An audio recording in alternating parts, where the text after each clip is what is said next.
Olá, começa agora o Brasília de Perto, um programa que vai debater as principais questões da capital federal de uma maneira mais próxima dos brasilienses. O nosso estúdio móvel está estacionado hoje em frente à Torre de TV para discutir cultura e lei do silêncio no Distrito Federal.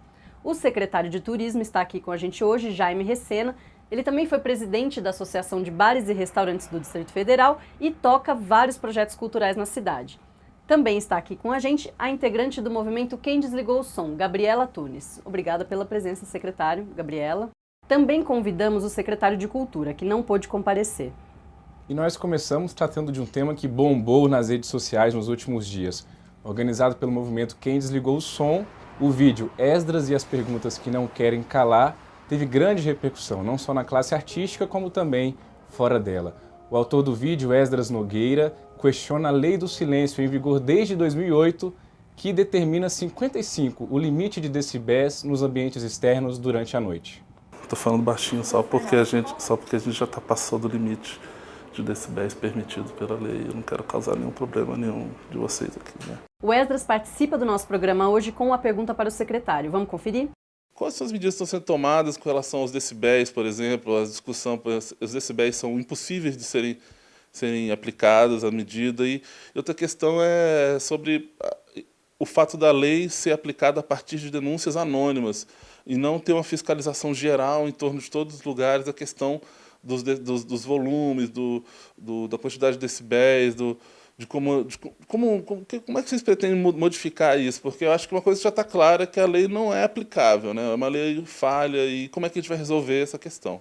Secretário, o que o senhor acha disso? Bom, sobre fiscalização, o adequado é a gente consultar o IBRAM e a Secretaria de Meio Ambiente. A Secretaria de Turismo não tem poder de fiscalizar os bares, enfim, nem nenhum. Então a gente não faz sentido eu discutir sobre fiscalização, porque não é competência nossa atuar nessa área. Agora a gente entra na discussão da importância e de como a gente pode manter a cidade culturalmente viva, né? Como foi colocado aqui antes, eu fui, inclusive antes de ser secretário, fui presidente da Abrazel, que é a Associação de Bares e Restaurantes aqui no Distrito Federal, e o tema decibéis, música, barulho, enfim, é um tema constante no nosso dia a dia, e essa discussão é uma discussão que tem que ser feita com a sociedade, além, claro, das administrações regionais, e a ideia é buscar uma solução em que possam conviver a música, o bar e o morador também possa descansar. Muitas vezes a gente canaliza o problema para o foco errado, né? A gente fala sempre da música e tal, e quando a gente sabe que boa parte do barulho produzido vem dos próprios frequentadores dos bares e restaurantes que não agem da forma adequada com a educação que se espera. Então muitas vezes o bar fecha na hora que tem que fechar, que é programado para fechar, mas o frequentador fica dentro do carro, bebendo, embaixo de um prédio, liga o som, fala alto, e isso realmente incomoda bastante. Secretário Renato Fino, organizador do movimento Quem Desligou o Som, também participa com uma pergunta para o senhor, vamos conferir. Da Secretaria de Cultura, festejando a ida do guitarrista Pedro Martins para um festival internacional de jazz. Isso é maravilhoso, o Pedro é maravilhoso. Agora, o que intriga é isso, porque o Pedro, ele coordenava um projeto aqui no Café, né? Os Gerais. E a última apresentação que nós tivemos aqui foi do Pedro recebendo o quinteto do Hamilton de Holanda, que estava em Brasília, nos 50 anos de Brasília, para a estreia de Sinfonia Monumental no Teatro Nacional. E eles estiveram aqui no Café e tocaram a noite inteira com o Pedro, né? Então, assim, e aí, no dia seguinte, nós fomos lacrados pelo IBRAM por 40 dias, uma multa de 20 mil. E, então, eu me pergunto, né? E pergunto também ao governo, como que nós podemos continuar apresentando esses grandes músicos ao mundo, né? Se aqui em Brasília, os espaços que existem para isso estão sendo fechados. Secretário, por favor. Bom, um espaço fechado é ruim para a cultura, é ruim para a economia, é ruim para a cidade. A gente precisa, como disse antes, discutir para encontrar uma forma de convívio onde o bar e a música possam existir e o morador também vai ter a sua qualidade de vida, o seu descanso. Então, essa essa intermediação, essa equação é a equação que a gente precisa avançar e, claro, de uma vez por todas, estabelecer, buscar uma solução e que a solução não seja essa que a gente está vendo no dia a dia.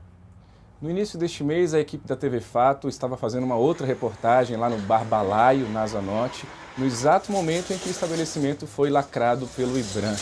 Foi esse fechamento do Bar Balaio que ajudou a desencadear toda essa discussão que nós estamos tendo aqui hoje. A nossa equipe também foi às ruas para ouvir o que os frequentadores de bares com música ao vivo têm a dizer. Eu entendo quem mora aqui perto também, quem mora próximo, então eu acho que tudo tem que ter um limite, entendeu? Mas eu acho agradável, acho que é um atrativo a mais. Dependendo da seleção, eu não creio que tenha diferença nenhuma, se é ao vivo ou se é na caixa de som. Para mim, eu aproveito do mesmo jeito. A maioria dos bares hoje trabalham com música ao vivo, que é um atrativo para os clientes. E se não tem música ao vivo, não tem funcionamento do bar, então fica complicado. Assim, eu esperava que as autoridades pudessem rever isso aí, né? E dar uma força para nós comerciantes, porque querendo ou não, a gente emprega bastante pessoas. Então é um modo de gerar empregos. E se cortar a música ao vivo, acabou o meu movimento.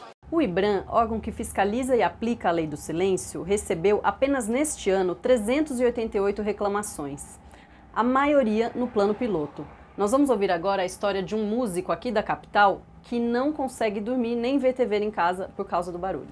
Da mesma forma que eu tenho o direito de ouvir uma música, ouvir um rock num bar e tal, eu tenho que entender que o meu vizinho tem o direito de dormir, né?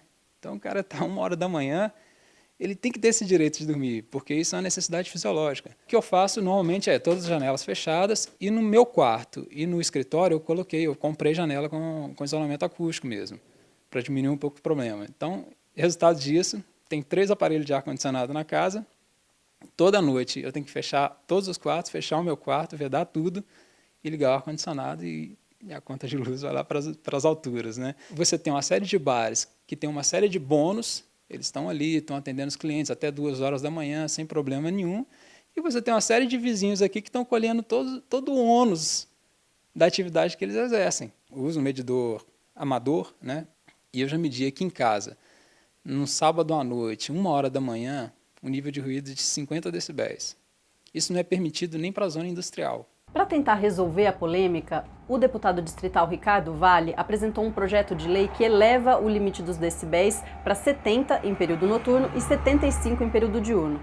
Mas a principal mudança do projeto de lei é a fiscalização, que seria feita na casa do denunciante e não mais nos bares.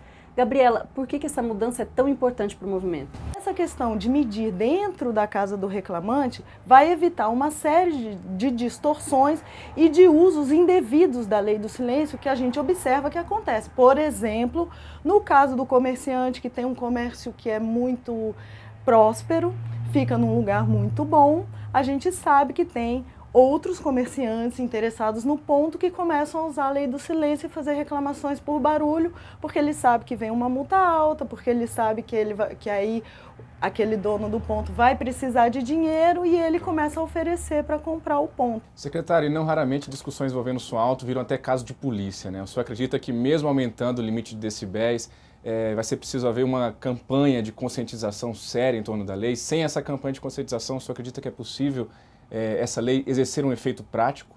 A gente sabe que boa parte dos problemas que a gente vive hoje são provocados por maus frequentadores. E aí o que acontece? O morador, ele obviamente acaba fazendo a denúncia do bar, porque ele tem ali a referência daquele bar.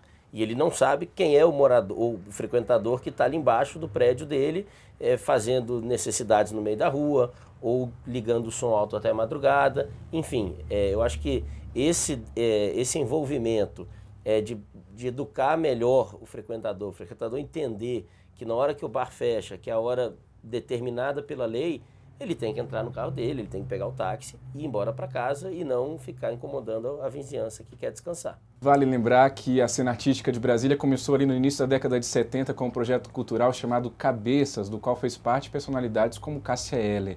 O precursor do movimento, Nélio Lúcio, participa também com a gente hoje do Brasília de Perto, dizendo o que ele pensa sobre a lei do silêncio e contando um pouquinho desse início da vida cultural em Brasília. Vamos ver. Nós começamos a aglutinar as pessoas numa ocupação alegre, sem ser panfletária, e de maneira saudável. Começamos a ocupar os gramados, botávamos equipamento de som, chamávamos os nossos amigos músicos que não eram conhecidos, como o Oswaldo Montenegro, o Renato Vasconcelos, Rodolfo Cardoso, hoje são todos músicos consagrados, né? Cássia Eller, que tantas vezes tocou também no concerto, Zélia Duncan. Então o Concerto Cabeças, ele tinha um princípio, que era a regularidade. Vamos fazer um concerto mensal, todo mês naquela data tinha aquele concerto. Então ele passou a fazer parte de uma espécie de calendário da cidade, de o hábito de uma cidade ainda sem hábito. Muitos grupos se formaram porque sabiam da possibilidade de utilizar aquele palco. Não acho que essa lei, claro que vai silenciar e você não vai ter música mais à noite, né? E também você vai perder muita coisa de qualidade que acontece na noite. Então ela é uma lei, ela é como a dedetização, né? A dedetizar, vai matar o que você quer e o que você não quer também, né? Esse tema sempre rende bastante, mas infelizmente o Brasília de Perto vai ficando por aqui. Secretário, obrigado pela participação. Agradecemos a participação de todos. Obrigado pela sua companhia e até a próxima.